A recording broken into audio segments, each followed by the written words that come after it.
الشيطان الرجيم. بسم الله الرحمن الرحيم. حميم والكتاب المبين. إنا أنزلناه في ليلة مباركة إنا كنا منذرين فيها يفرق كل أمر حكيم أمرا من عندنا إنا كنا مرسلين رحمة من ربك إنه هو السميع العليم رب السماوات والأرض وما بينهما إن كنتم موقنين لا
أعوذ بالله من الشيطان الرجيم.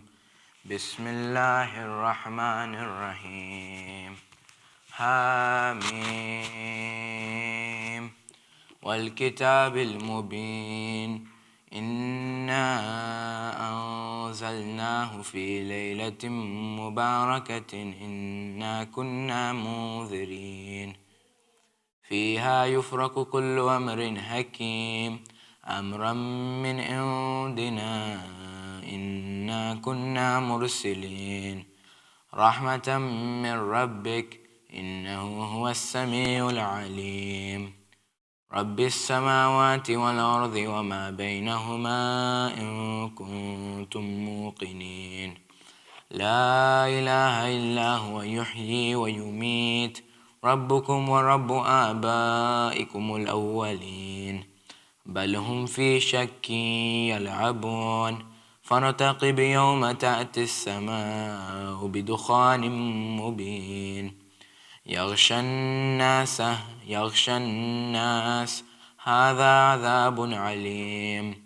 ربنا اكشف عنا العذاب إنا مؤمنون أنى لهم الذكرى وقد جاءهم رسول مبين ثم تولوا عنه وقالوا معلم مجنون إن كاشف العذاب قليلا إنكم عائدون يوم نبتش البطشة الكبرى إنا منتقمون ولقد فتنا قبلهم قوم فرعون وجاءهم رسول كريم إن أدوا إلي إن عباد الله إني لكم رسول أمين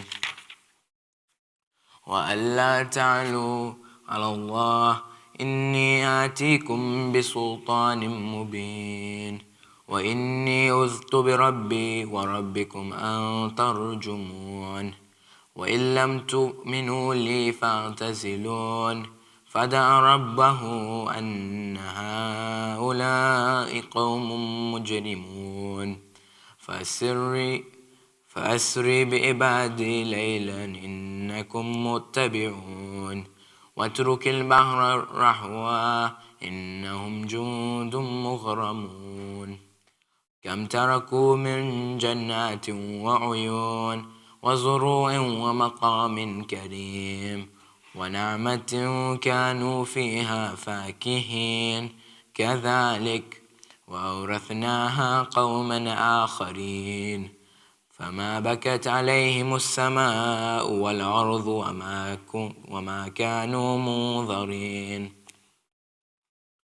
ولقد نجينا بني إسرائيل من العذاب المحين من فرعون إنه كان عاليا من المسرفين ولقد اخترناهم على علم على العالمين وآتيناهم من الآيات ما فيه بلاء مبين إن هؤلاء ليقولون إن هي إلا موتتنا الأولى وما نحن بمنشرين فأتوا بآبائنا إن كنتم صادقين أهم خير أم قوم تبع والذين من قبلهم أهلكناهم إنهم كانوا مجرمين وما خلقنا السماوات والأرض وما بينهما لاعبين ما خلقناهما إلا بالحق ولكن أكثرهم لا يعلمون إن يوم الفصل ميقاتهم أجمعين يوم لا يغني مولى عن مولى شيئا ولا هم ينصرون إلا من رحم الله إنه هو العزيز الرحيم إن شجرة الزقوم طعام الأثيم كالمحل يغلي في البطون كغلي الحميم خذوه فاعتزلوه إلى سواء الجحيم ثم صبوا فوق رأسه من عذاب هميم ذق إنك أنت العزيز الكريم إن هذا ما كنتم به تمترون إن المتقين في مقام أمين في جنات وعيون يلبسون من سندس واستبرق متقابلين كذلك وزوجناهم بحور عين يدعون فيها بكل فاكهة آمنين لا يذوقون فيها الموتة إلا الموتة الأولى ووقاهم عذاب الجحيم فضلا من ربك ذلك هو الفوز العظيم فإنما يسرناه بلسانك لعلهم يتذكرون فارتقب إنهم مرتقبون صدق الله العلي العظيم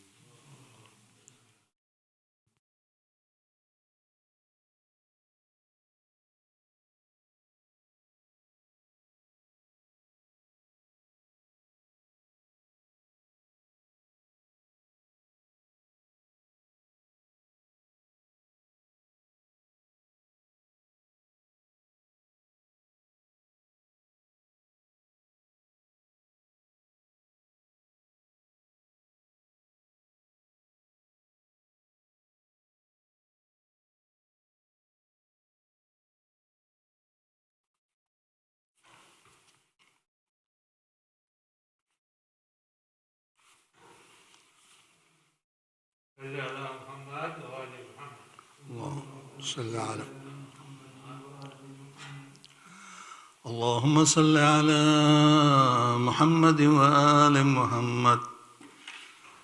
بسم الله الرحمن الرحيم.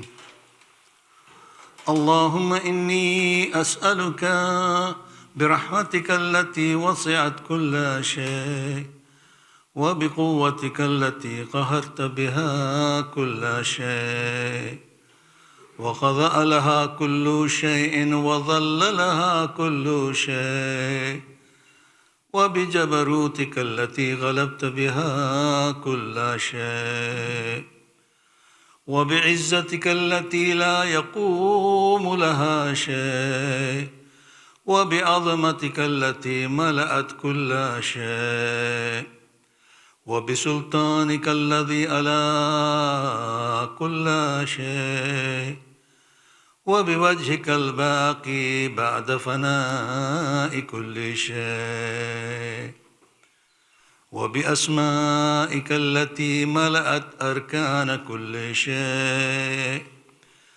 وبعلمك الذي أحاط بكل شيء، وبنور وجهك الذي أضاء له كل شيء.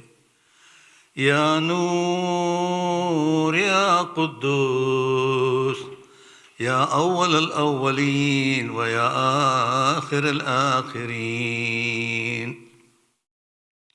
اللهم اغفر لي الذنوب التي تحتك الإثم، اللهم اغفر لي الذنوب التي تنزل النقم، اللهم اغفر لي الذنوب التي تغير النعم، اللهم اغفر لي الذنوب التي تحبس الدعاء، اللهم اغفر لي الذنوب التي تنزل البلاء، اللهم اغفر لكل ذنب أذنبته وكل خطيئة أخطأتها.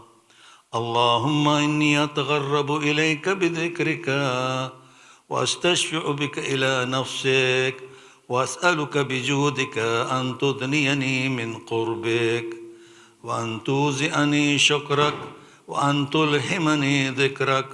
اللهم إني أسألك سؤال خاضع متذلل خاشع أن تسامحني وترحمني وتجعلني بقسمك راضيا قانئا، وفي جميع الأحوال متواضعا. اللهم وأسألك سؤال من اشتدت فاقته وأنزل بك عند الشدائد حاجته وعظم فيما عندك رغبته. اللهم عظم سلطانك وعلى مكانك وخفي مكرك وظهر أمرك وغلب قهرك وجرت قدرتك ولا يمكن الفرار من حكومتك. اللهم لا أجد لذنوب غافرا ولا لقبائه ساترا ولا لشيء من أملي القبيح بالحسن مبدلا غيرك. لا إله إلا أنت سبحانك وبحمدك. ظلمت نفسي وتجرأت بجهلي وسكنت إلى قديم ذكرك لي ومنك علي. اللهم مولاي كم من قبيح سترته، وكم من فاده من البلاء أقلته، وكم من إثار وقيته، وكم من مكروه دفعته، وكم من ثناء جميع لست أهلا له نشرته. اللهم أضم بلائي وأفرت بي سوء حالي وقصرت بي أعمالي وقعدت بي أغلالي وحبسني عن نفعي بعد أملي، وقد أتني الدنيا بغرورها ونفسي بجنايتها ومثالي يا سيدي، فأسألك بعزتك أن لا تحجب عنك دعائي سوء أملي وفئالي، ولا تفضحني بخفي ما اطلعت عليه من سري، ولا تعاجلني بالعقوبة على ما عملته في خلواتي من سوء فعلي وإساءتي ودوام تفريطي وجهالتي وكثرة الشهوات وغفلتي. وكن اللهم بعزتك لي في كل الأهوال رؤوفا، وعلي في جميع الأمور عطوفا. إلهي وربي من لغيرك أسأله كشف الضر والنظر في أمري. إلهي ومولاي أجريت علي حكما اتبعت فيه هوى نفسي ولم أحترز فيه من تضييع عدوي، وغرني بما أهوى وأسأده على ذلك القضاء، فتجاوزت بما جرى علي من ذلك بعد حدودك، وخالفت بعض أوامرك، فلك الحمد علي في جميع ذلك، ولا حجة لي فيما جرى علي فيه قضاؤك، وألزمني حكمك وبلاؤك. وقد أتيتك يا إلهي بعد تقصيري وإسرافي على نفسي، معتذرا نادما منكسرا مستقيلا مستغفرا منيبا مقرا مذعنا معترفا لا أجد مفر مما كان مني بلا مفزعا أتوجه إليه في أمري غير قبولك عذري وإدخالك إياي في سعة من رحمتك. اللهم فاقبل عذري وارحم شدة ضري وفكني من شد وثاقي. يا رب ارحم ضعف بدني ورقة جلدي ودقة عزمي، يا من بدأ خلقي وذكري وتربيتي وبري وتغذيتي، هبني لابتداء كرمك وسالف برك بي يا إلهي وسيدي وربي. أتراك معذب بنارك بعد توحيدك، وبعد ما انطوى عليه قلبي من معرفتك ولهج به لساني من ذكرك واعتقده ضميري من حبك، وبعد صدق اعترافي ودعاء خاضعا لربوبيتك. هيهات أنت أكرم من أن تضيع من ربيته، أو تبعد من أدنيته، أو تشرد من آويته، أو تسلم إلى البلاء من كفيته ورحمته. وليت شعري يا سيدي وإلهي ومولاي، أتسلط النار على وجوه قرت لأزمتك ساجدة، وعلى ألسن نطقت بتوحيدك صادقة وبشكرك مادها، وعلى قلوب اعترفت بإلهيتك محققة، وعلى ضمائر هوت من العلم بك حتى صارت خاشعة، وعلى جوارح سعت إلى أوطان تعبدك طائعة، وأشارت باستغفارك مذعنة. ما هكذا الظن بك، ولا أخبرنا بفضلك عنك يا كريم. يا ربي وأنت تعلم ضعفي عن قليل من بلاء الدنيا وعقوباتها، وما يجري فيها من المكاره على أهلها، ألا أن ذلك بلاء ومكروه، قليل مكسوه يسير بقاؤه، قصير مدته. فكيف احتمالي لبلاء الآخرة وجليل وقوع المكاره فيها، وهو بلاء تطول مدته ويدوم مقامه، ولا يخفف عن أهله، لأنه لا يكون إلا عن غضبك وانتقامك وسخطك، وهذا ما لا تقوم له السماوات والأرض. يا سيدي فكيف لي وأنا عبدك الضعيف الذليل الحقير المسكين المستكين. يا إلهي وربي وسيدي ومولاي، لأي الأمور إليك أشكو، ولما منها أضج وأبكي، لأليم العذاب وشدته أم لطول البلاء ومدته. ولئن سيرتني للعقوبات مع أعدائك، وجمعت بيني وبين أهل بلائك، وفرقت بيني وبين أحبائك وأوليائك، فهبني يا إلهي وسيدي ومولاي وربي. صبرت على عذابك، فكيف أصبر على فراقك؟ وهبني صبرت على حر نارك، فكيف أصبر عن النظر إلى كرامتك؟ أم كيف أسكن في النار ورجاء أفعك؟ فبعزتك يا سيدي ومولاي أقسم صادقا، لئن تركتني ناطقا لأضجن إليك بين أهلها ضجيج الآملين، ولأصرخن إليك صراخ المستسرقين، ولأبكين عليك بكاء الفاقدين، ولا أنادينك أين كنت يا ولي المؤمنين. يا غاية آمال العارفين، يا غياث المستغيثين، يا حبيب قلوب الصادقين، ويا إله العالمين. أفتراك سبحانك يا إلهي وبحمدك تسمع فيها صوت عبد مسلم سجن فيها بمخالفته، وذاق طعم عذابها بمعصيته، وحبس بين أطباقها بجرمه وجريرته، وهو يضج إليك زجيجا مؤمل لرحمتك، ويناديك بلسان أهل توحيدك، ويتوسل إليك بربوبيتك. يا مولاي، فكيف يبقى في العذاب وهو يرجو ما سلف من حلمك؟ أم كيف تعلمه النار وهو يعمل فضلك ورحمتك؟ أم كيف يهرق لهيبها وأنت تسمع صوته وترى مكانه؟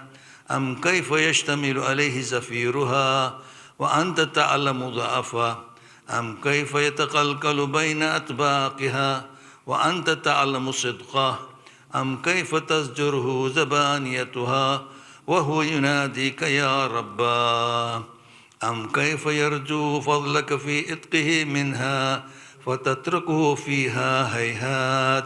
ما ذلك الظن بك ولا المعروف من فضلك، ولا مشبه لما عملت به الموحدين من برك وإحسانك. فباليقين أقطع لولا ما حكمت به من تعظيم جاهديك وقضيت به من إخلاد معانديك، لجعلت النار كلها بردا وسلاما، وما كانت لأحد فيها مقرا ولا مقاما. لكنك تقدست أسماؤك، أقسمت أن تملأها من الكافرين من الجنة والناس أجمعين، وأن تخلد فيها المعاندين، وأن تجل ثناؤك قلت مبتدئا، وتتولت بالإنعام متكرما. أفمن كان مؤمنا كمن كان فاسقا لا يستوون.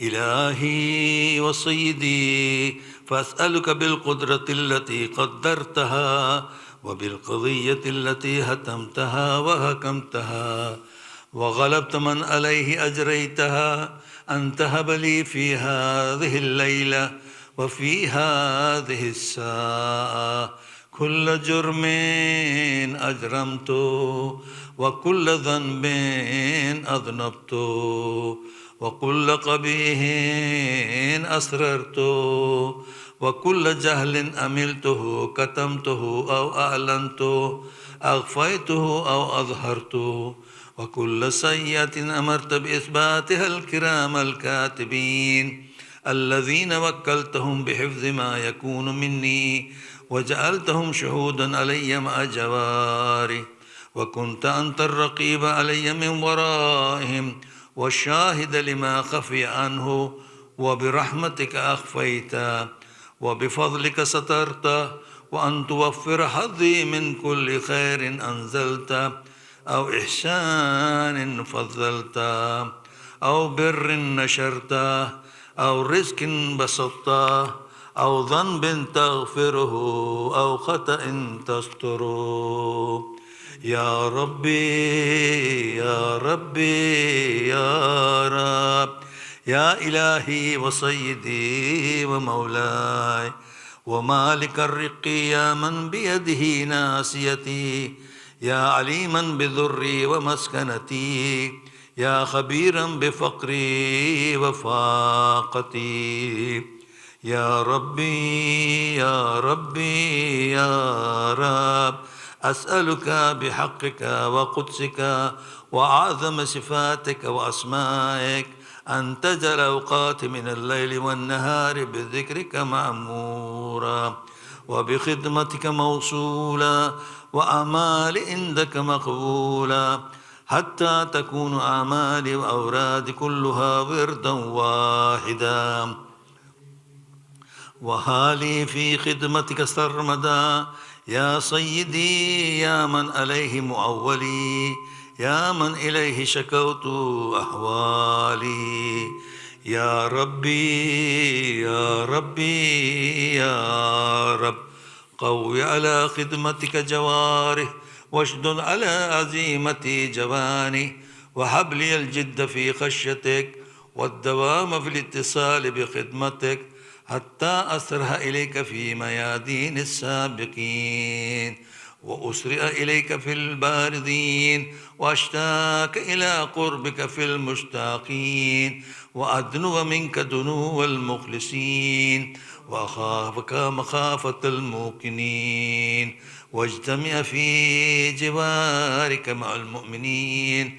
اللهم ومن أرادني بسوء فأرد، ومن كادني فكيد، واجعلني من أحسن عبيدك نصيبا عندك، وأقربهم منزلة منك، وأخصهم زلفة لديك، فإنه لا ينال ذلك إلا بفضلك، وجد لي بجودك، واعطف علي بمجدك، واحفظني برحمتك، واجعل لساني ذكرك لهجا، وقلبي بحبك مطيما، ومن علي بحسن إجابتك، وأقلني أسرتي، واغفر ذلتي، فإنك قضيت على عبادك بإبادتك، وأمرتهم بدعائك، وضمنت لهم الإجابة. فإليك يا رب نصبت وجهي، وإليك يا ربي مددت يدي، فبعزتك استجب لي دعائي، وبلغني مناي، ولا تقطع من فضلك رجائي، واكفني شر الجن والإنس من أعدائي. يا سريع الرضا اغفر لمن لا يملك إلا الدعاء، فإنك فعال لما تشاء. يا من اسمه دواء، وذكره شفاء، وطاعته غنى، ارحم من رأس ماله الرجاء، وسلاحه البقاء. يا سابغ النعام، يا دافع النقام، يا نور المستوحشين في الظلام، يا عالما لا يعلم، صل على محمد وآل محمد، وافعل بما أنت أهله، وصلى الله على رسوله والأئمة الميامين من آله، وسلم تسليما كثيرا.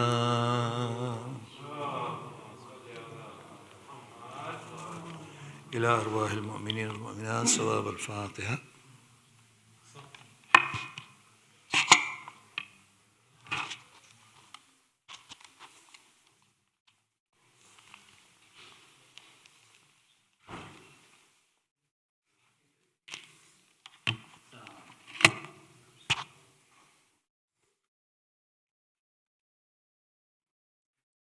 Sayyid Hasan Rizvi, elders, brothers and sisters, Assalamu alaikum. Surah Fatiha is requested for all the names listed of the marhumin. Surah Al-Fatiha.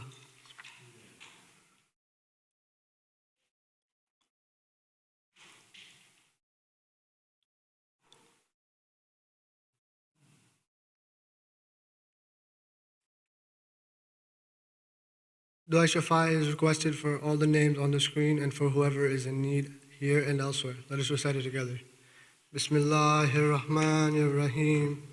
Amman yujibul mustarra iza da'ahu yakshifu su. Amman yujibul mustarra iza da'ahu yakshifu su. مسترق إذا دعاه يكشف السوء.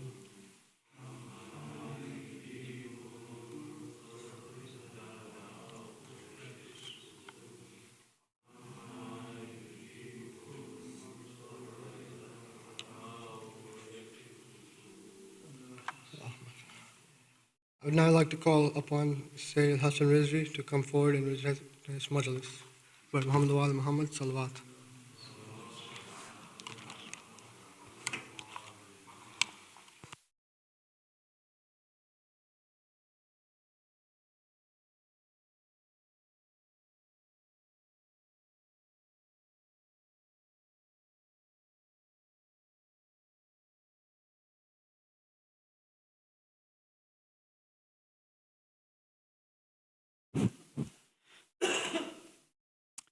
رحم الله من قرأ الفاتحة بعد الصلوات.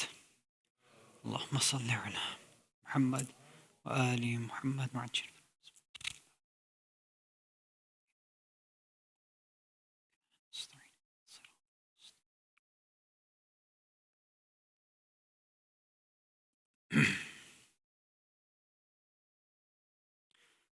أعوذ بالله السميع العليم من الشيطان اللعين الرجيم. بسم الله الرحمن الرحيم وبه نستعين. لا حول ولا قوة إلا بالله العلي العظيم. والحمد لله رب العالمين. والصلاة والسلام على أشرف الأنبياء والمرسلين خاتم النبيين شفيع المذنبين رحمة للعالمين سيدنا والنبينا وحبيب قلوبنا وشفيع نفوسنا والطبيب ذنوبنا أبي القاسم المصطفى محمد. اللهم صل على محمد وعلى محمد. ثم الصلاة والسلام والتحية والإكرام على أهل بيته الطيبين الطاهرين المعصومين المظلومين المنتجبين المكرمين الخيرين الفاضلين السيدين الصادقين سيما بقية الله في الأرضين روحي وأرواح العالمين للتراب مقدمه الفدا. ولعنة الله على أعدائهم أجمعين من الأولين والآخرين إلى قيام يوم الدين. أما بعد. صلوات على محمد وآل محمد.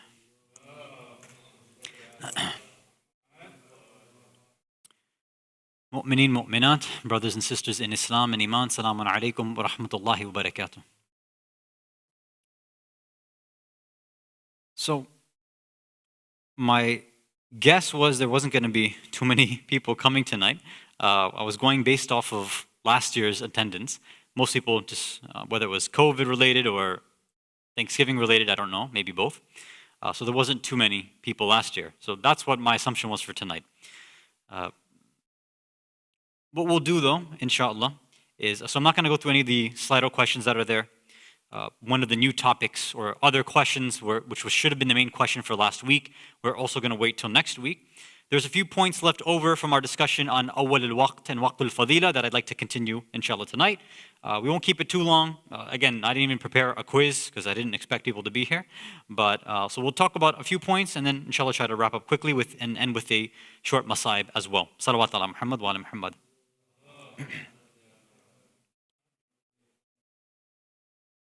So we first started off last week talking about this idea, or sometimes this misconception, about the idea of awwal al-waqt in prayers and the idea of waqt al-fadila.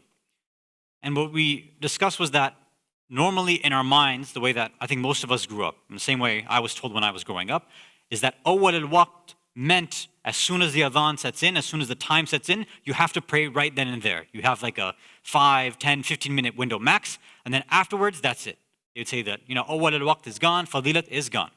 So we talked about, again, we were going through the opinion of Ayatul Sistani, hafidhahullah, that no, that's incorrect.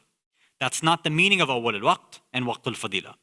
So awwal al-waqt, waqt al-fadila is pretty much the exact same thing in terms of what's mentioned in the riwayat.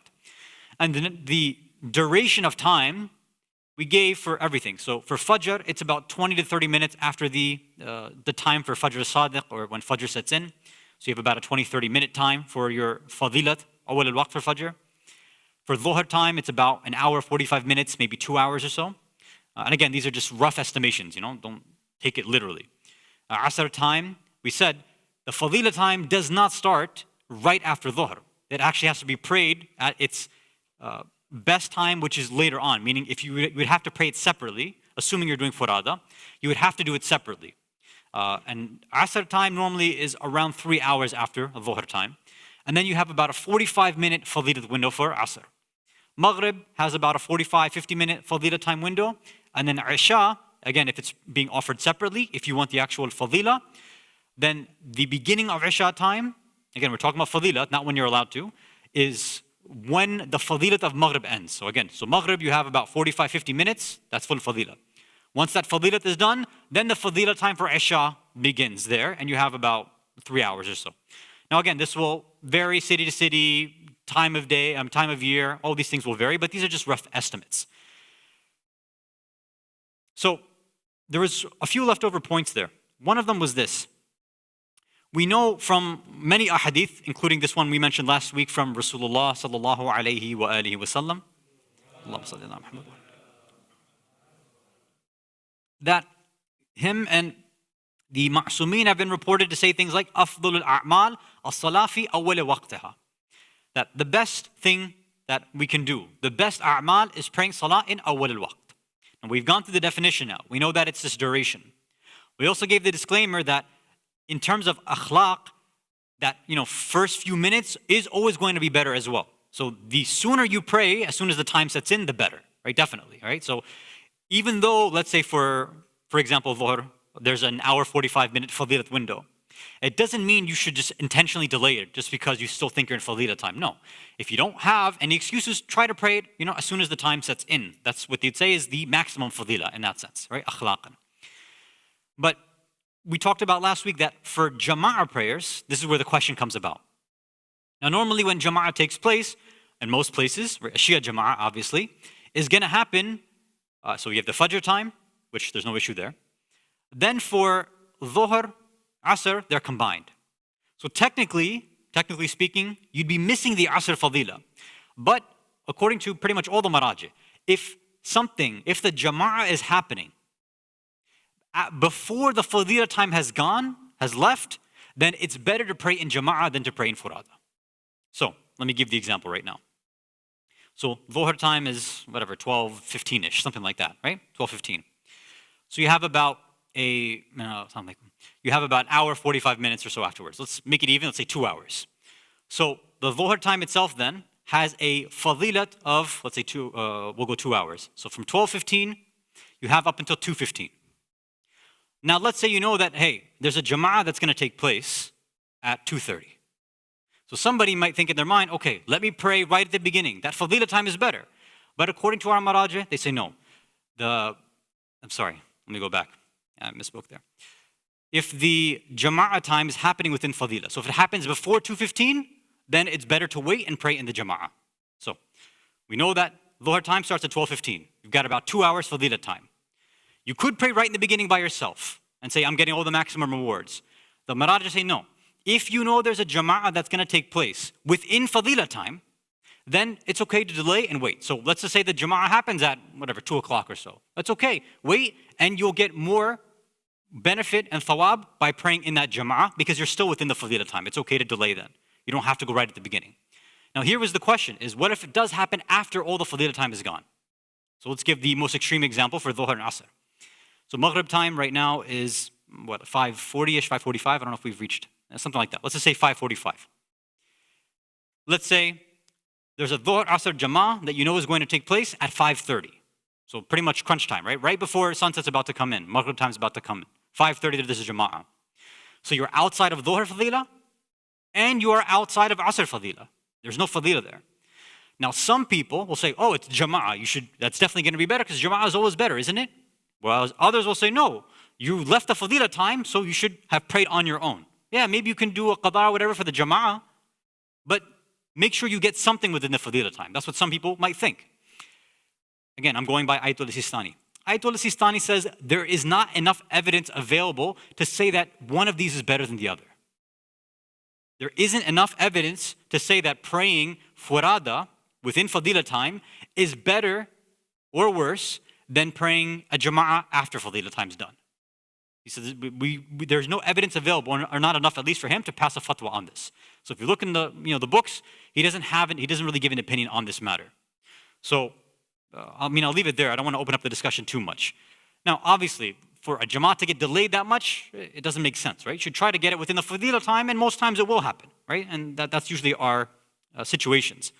But at the same time, if we are in a situation where we're not going for Jama'ah prayers, we're praying Furada, then if you are hunting and searching for that maximum thawab and all the good boy points you want, okay, then the best thing for you to do is not to combine prayers. Fajr, you do on time, obviously, you've got that 20, 30 minutes. Dhuhr, you pray on time, you have about an hour, 45 minutes of fadila, but if you want maximum thawab for Asr, then you'd have to wait around, almost 3 hours or so. You would have to pray Asr at its original peak time, not combining it with Dhuhr Asr if you're looking for, again, maximum rewards, if that's your goal.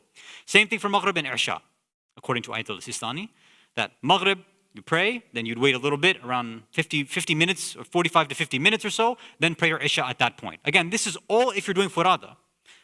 What's better, as we said, is a Jama'ah taking place, especially if it's happening during the Fadila time. So that's what I just wanted to mention in terms of that discussion. If you can recite a salawat ala Muhammad wa ala Muhammad.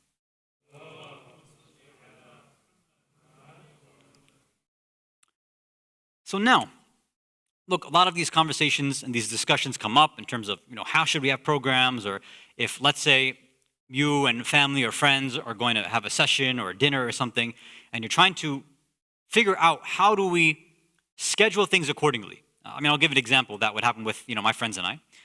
Not over here. This is like pre-COVID pretty much, right? Back in the day. Let's say we were trying to catch a movie, and the movie time that worked best for everybody was pretty much right around the time of Maghrib, meaning we wouldn't be able to pray Maghrib. We're not going to pray at the movie theater, or we didn't back then at least, right? We didn't want to pray at the movie theater. And we would definitely miss Maghrib Fadila. So we'd end up, so that we would get there, that was our consideration, that we want to make the movie on time, right? See the coming attractions, the previews, the trailers, all that. Catch the movie. And then once we're all done, then we'll go back to somebody's place and we'll all read Jama'ah there, right? So that was our sort of idea. So amongst all of us, there was obviously a debate. Some would say, no, let's just pick a later movie or pick a different day or something else, or not go to the movie at all, because this is not the way that you should understand your schedule. And then some people would just refuse to hang out anymore because of that. Others would say, you're being too rigid. It's not like we're making it qada. We're still doing it on time, and we're going to get Jama'ah later. Although, after everybody was done with the movie, they'd be tired. They're like, I'm just going home. I'm not doing your Jama'ah, right? So that plan would kind of get squashed anyway. But everybody would be sitting there arguing about what's the best way to schedule things, right? So it can happen between, in somebody's, in your own household it might take place too, where you might force certain a'mal and actions, because our consideration a lot of the times is about maximum benefit. We want all that thawab, all the rewards and benefits. We want all those points. We just want to collect all those, gold coins, or I don't know what we're after, right? That's what we want. So I'm going to do what it takes to get all of those. Should that be the intention? And if that is your intention, is it something that we should go and try to get everybody else around us, whether it's our, nuclear family, extended family, community? How far do we want to extend our own personal understanding of searching for maximum thawab? How far should we take that? How far should we go? So this, I want to simply relate the story that most of you have heard, that was related to the companions of the sixth Imam, Imam Ja'far as-Sadiq alayhi salatu wassalam.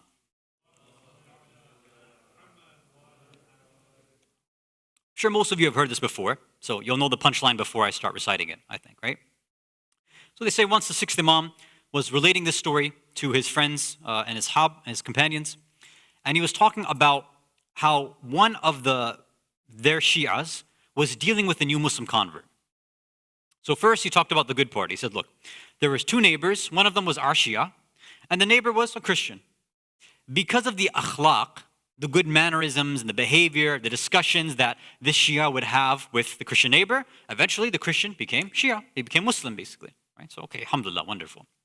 He said, so then what happened is that night after the Christian became Shia, right? So, alhamdulillah, he becomes Muslim.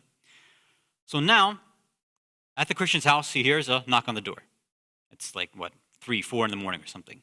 And, this Christian's wondering, or this new Muslim is wondering who's at my door. So he comes and it's his Muslim neighbor.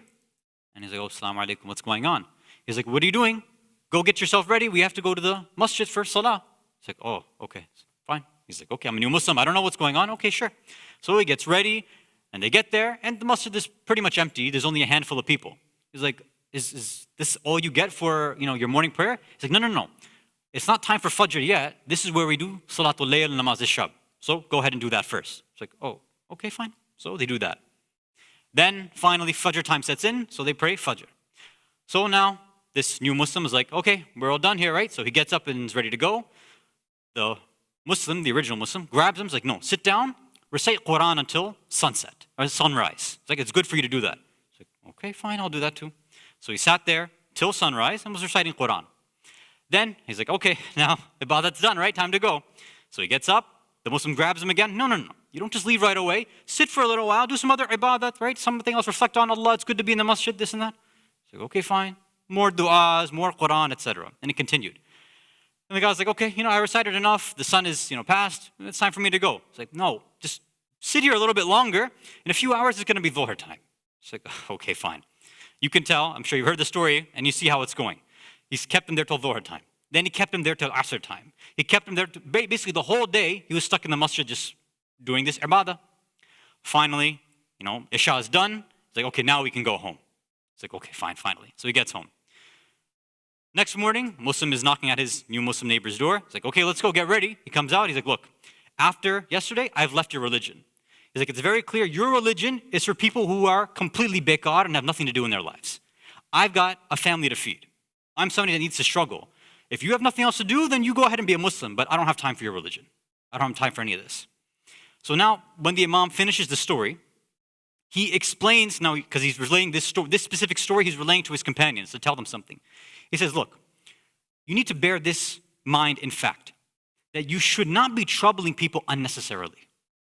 Don't put all this zahmat and trouble on people when they can't handle it. Most of us think that everybody's after the same exact maximum rewards. We all want the highest level of heaven. No, maybe not everybody wants that. Some people might be okay with level 1 heaven, right? That might be okay for them. Or maybe they're okay with a little bit of punishment in hell. Who knows, right? Not everybody's going after the same things in life. He said, look, you need to judge every single person's strength and capacity accordingly. And most of the time, you and I don't do that. We have an assumption that everybody can handle the exact same thing. Everybody can sit here for all of Joshin Kabir and Joshin Saghir and all of this a'mal and sit here and do all this thing, one by one by one. And realistically, it doesn't happen like that. Not everybody can handle that. And that's why even most of you, after 16 minutes in, how many times have you checked your phone right now? Most of you can't handle a 15-minute lecture, right? And it's attention span issues. I'm not hating on anybody. I'm saying that's the reality of how most of us have different levels of focus and attention. That's the way it goes. The Imam continues. You should judge their strength and capacity and act accordingly so that they develop a love, a connection, and an affinity for the deen and that they don't end up running away from it. Don't you know that the policy of the Umayyads is one that's based on violence? It's based on intimidation. It's based on oppression. It's based on scaring people. That's the idea. Our methods, the methods of the Ahlul Bayt, are leniency. It's ukhuwah, it's brotherhood. We persuade people with kindness and love. That's how we get people closer to the deen. That's the whole idea. So then our question for us is, which method are you and I taking? For our own self, then what are we doing with our spouses, with our kids, with maybe our parents? Because some of us, let's say, we became, born again Muslims all of a sudden, and now we want to go and, have that same thing happen to our parents or our grandparents. Like, okay, you need to start doing this. Like, hold on, slow down. Maybe they're not ready for that yet. It's great that Allah's put this spark in your heart, but maybe not everybody has that spark yet. And, we can, I think, just reflect a little bit and take a look at the status of many of our communities. And I'll explain what I mean in a second if you can recite as-salawat ala Muhammad wa ala Muhammad.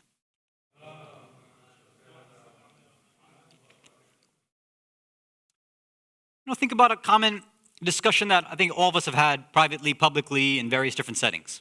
We're always talking about, where are the youth? Where are the community members? Where's everybody? What's going on? What do we do to attract them? Like, okay.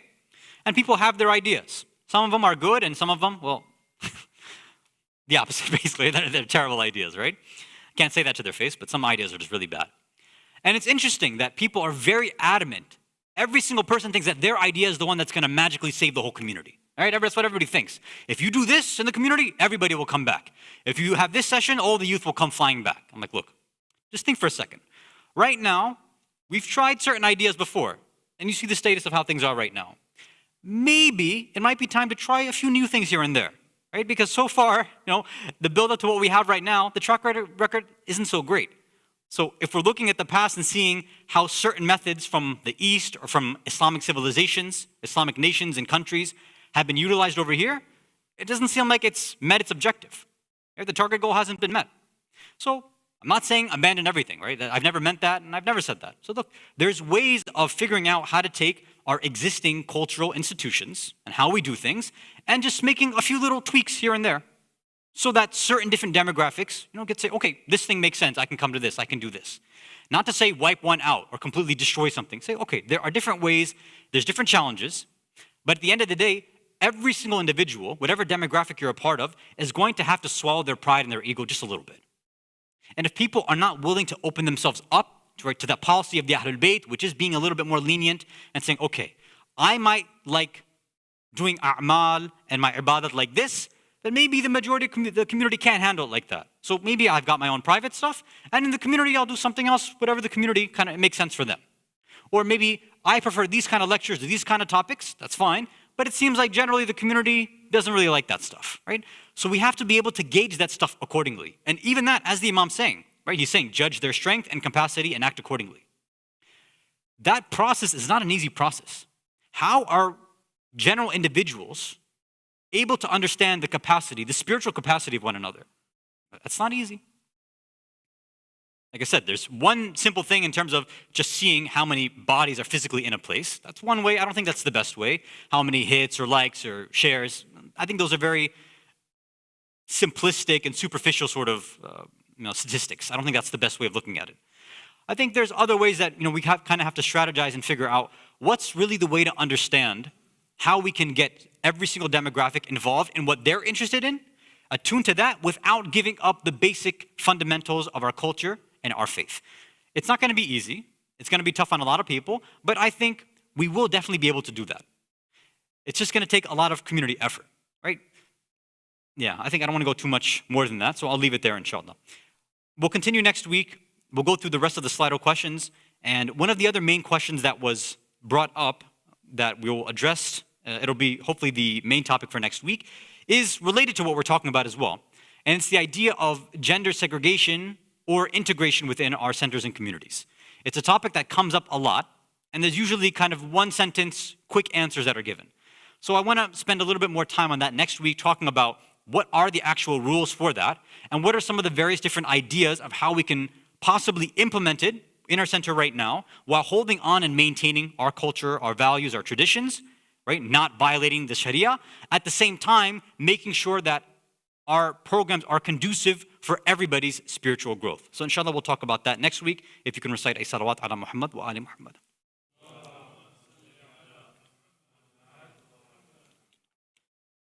A few people had wanted me to discuss the idea of holidays and, should Muslims celebrate Thanksgiving and things like that.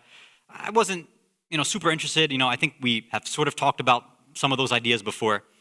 Look, generally, I'll give the quick answer, right? Generally speaking, celebrating most holidays, whether they're secular or pseudo-religious in nature, like Christmas, Thanksgiving, etc., generally speaking, the marajih don't say it's haram. But the other thing we have to think about is moving beyond the simple boundaries of halal and haram and really think about protecting our own Islamic identity or our Eastern identity, whatever it happens to be. Look, you want to go and have turkey? I love turkey too. Fine, go ahead, eat turkey. Right? You want to give people presents on Christmas and wish people Merry Christmas? Whatever, fine. But if you want to start, let's say, putting up trees, right?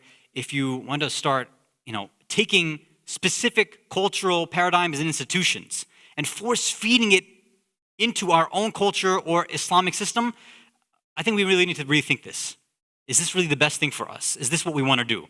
Especially given, most of you know, the very dark, oppressive nature of a lot of these holidays as well.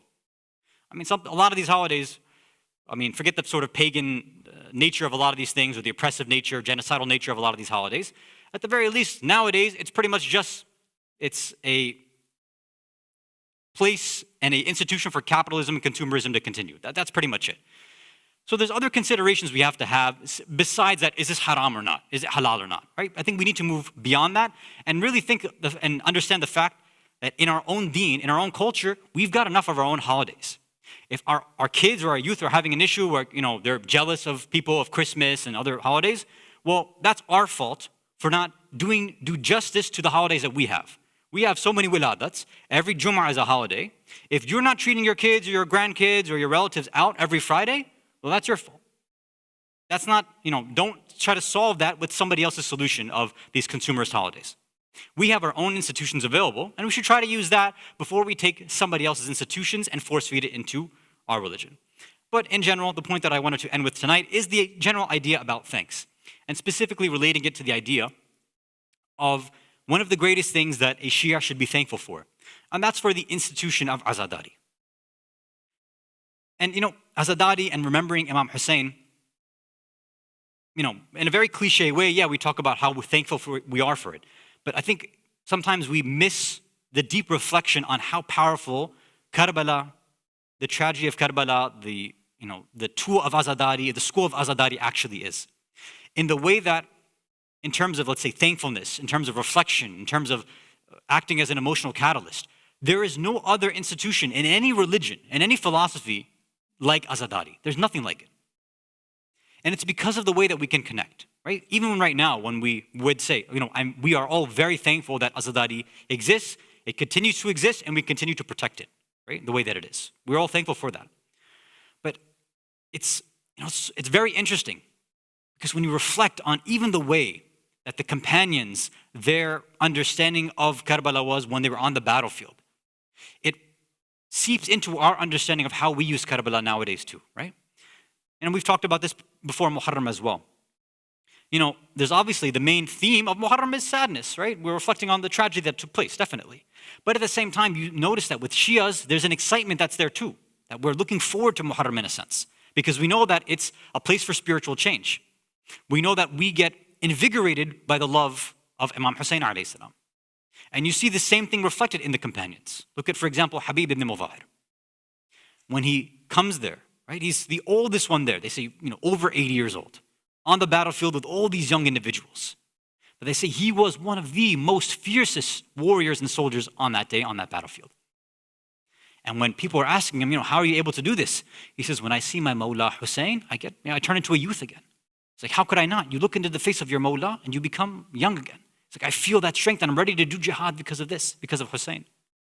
So there is that sort of passion and that thankfulness that we have for Karbala and the institution of Azadari, the personality of Imam Hussein and the Shuhada.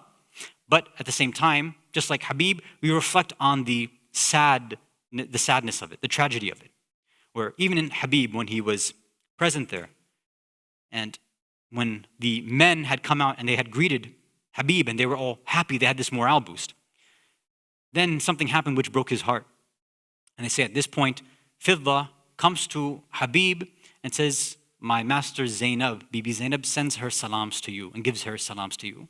And they say this is the moment when Habib begins slapping himself, because now he's experienced the love of Hussein, but now he's experiencing the grief of seeing somebody like Zainab present in a battlefield like this.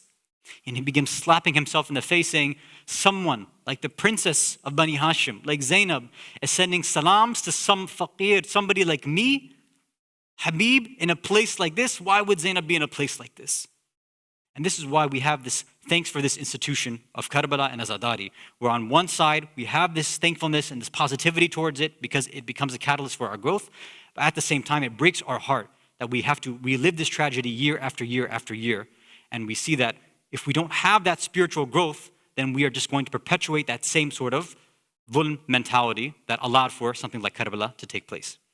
على لعنة الله على قوم الظالمين وسيعلم الذين ظلموا أي منقلب ينقلبون إنا لله وإنا إليه راجعون رضا بقضائه وتسليما لأمره صلوات على محمد وآل محمد.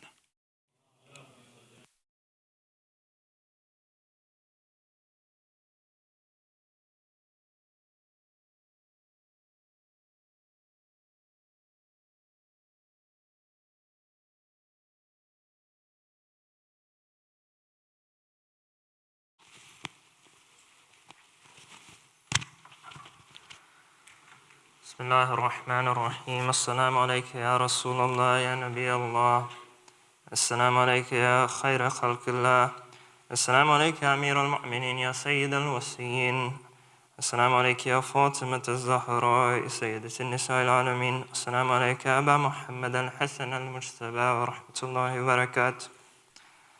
السلام عليك يا وارث آدم صفوة الله.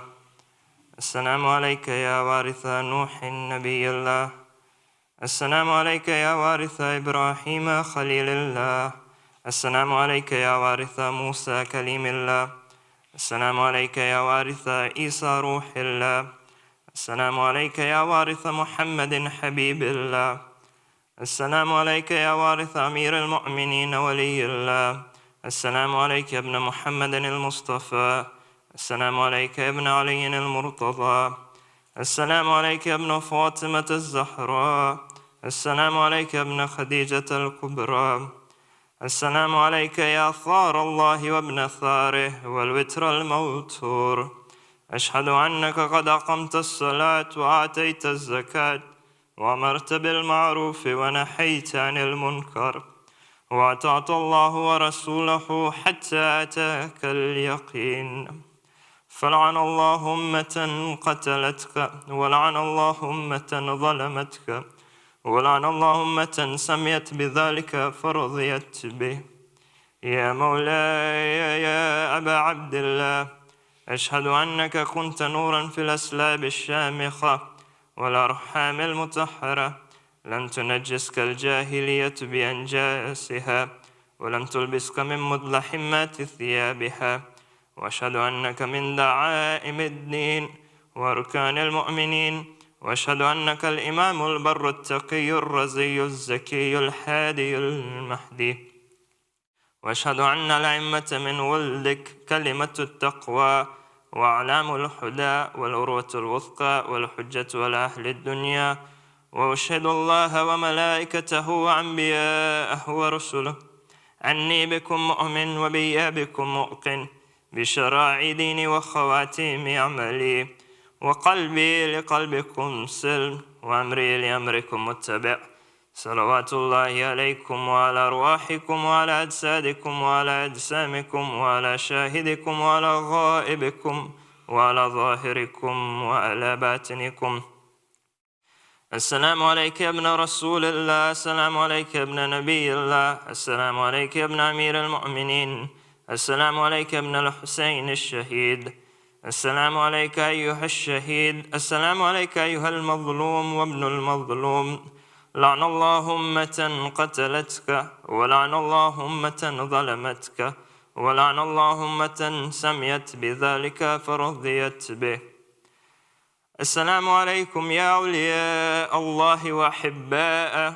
السلام عليكم يا أصفياء الله ووداءه. السلام عليكم يا أنصار دين الله. السلام عليكم يا أنصار رسول الله. السلام عليكم يا أنصار أمير المؤمنين. السلام عليكم يا أنصار فاطمة سيدة النساء العالمين.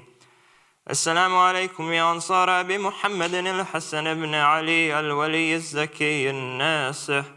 السلام عليكم يا أنصار أبي عبد الله. بأبي أنتم وأمي تبتم وتابت الأرض التي فيها دفنتم وفزتم فوزا عظيما. فيا ليتني كنت معكم فأفوز معكم. السلام عليك يا أبا الفضل العباس بن أمير المؤمنين. السلام عليك يا ابن سيد الوصيين. السلام عليك يا ابن أول القوم إسلاما وأقدمهم إيمانا وأقومهم بدين الله وأحوتهم على الإسلام. أشهد لقد نصحت لله ولرسوله ولأخيك، فنعم الأخ المواسي. فلعن الله أمة قتلتك ولعن الله أمة ظلمتك ولعن الله أمة استحلت منك المحارم وانتهكت حرمة الإسلام. فنعم الصابر المجاهد المحامي الناصر والأخ الداع في عن أخيه المجيب إلى طاعة ربه الراغب فيما زهد فيه غيره من الثواب الجزيل والثناء الجميل، والحق الله بدرجة آبائك في جنات النعيم. السلام عليك يا تسة المعصومين من ذريتك. علي السجاد زين العابدين محمد بن علي الباقر وجعفر بن محمد الصادق وموسى بن جعفر القاضم وعلي بن موسى الرضا ومحمد التكي الجواد وعلي النكي الحادي والحسن بن علي العسكري. السلام عليك يا بقية الله في أرض يا مولاي يا صاحب الزمان. السلام عليك عجل الله لك ما وعدك من النصر وظهور الأمر ورحمة الله وبركاته. اللهم صل على محمد وعلى محمد وعجل فرجهم.